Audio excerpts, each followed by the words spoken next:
would you do if you felt that you were getting bad advice from your financial service provider, or you just weren't happy with the way you're being treated?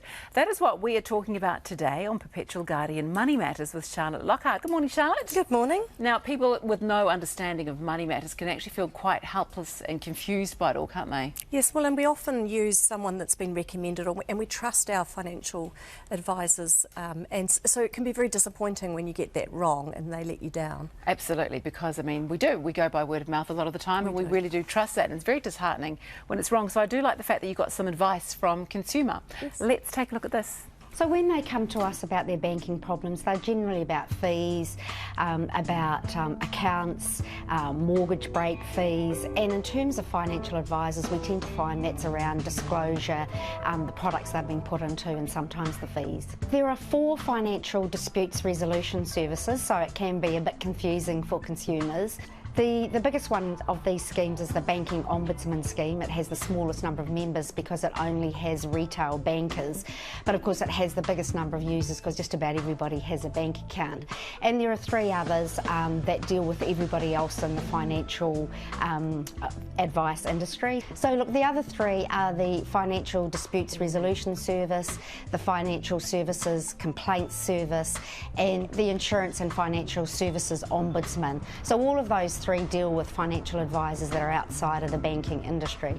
It can be a bit confusing to know where to go, but if you have got a problem, you can come to us, to our site, and we'll certainly tell you where you can find these people. It's important for consumers to know that all financial advisors of any nature have to belong to a scheme, and they have to let you know that they belong to a scheme. So you can ask them, or if you are having difficulties, feel free to come to us.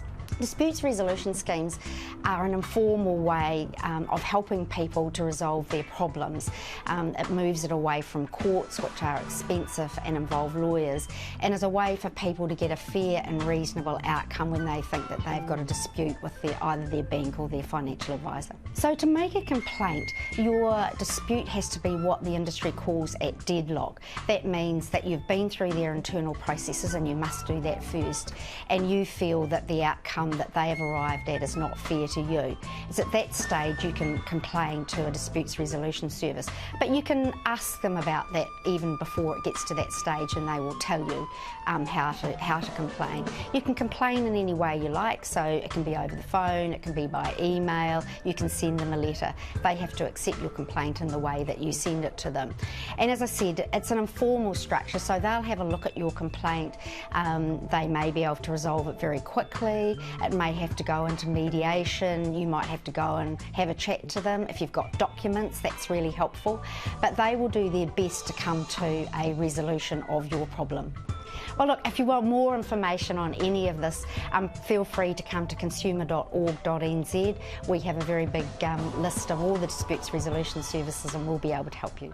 That's some really good advice here, and it's quite nice to know that there are agencies that will argue your case for you. Oh, absolutely, and the reality is that people often get embarrassed that they've been let down, or they feel like they've been hoodwinked, and so can often be, don't be. The papers are full of quite sensible and quite famous people that get money matters wrong. So the best thing to do is, if you are deadlocked, as Sue has referred to, that you go and get some advice. Yeah, if you feel that it's just something is not quite right, go and get advice. Absolutely, yeah. If it's a scam, it's a scam. Because you do feel like that, don't you? You feel a little bit silly, like, oh, I should have researched it, or it was my own fault, when really it's not. No, absolutely not. We're all, we all make mistakes. We all do dumb things on occasion, don't we? So Absolutely. don't beat yourself up about it. Hey, well, Charlotte, it's been a pleasure having you in the studio as always with some very, very good advice. And we'll see you again next week for Perpetual Guardian Money Matters.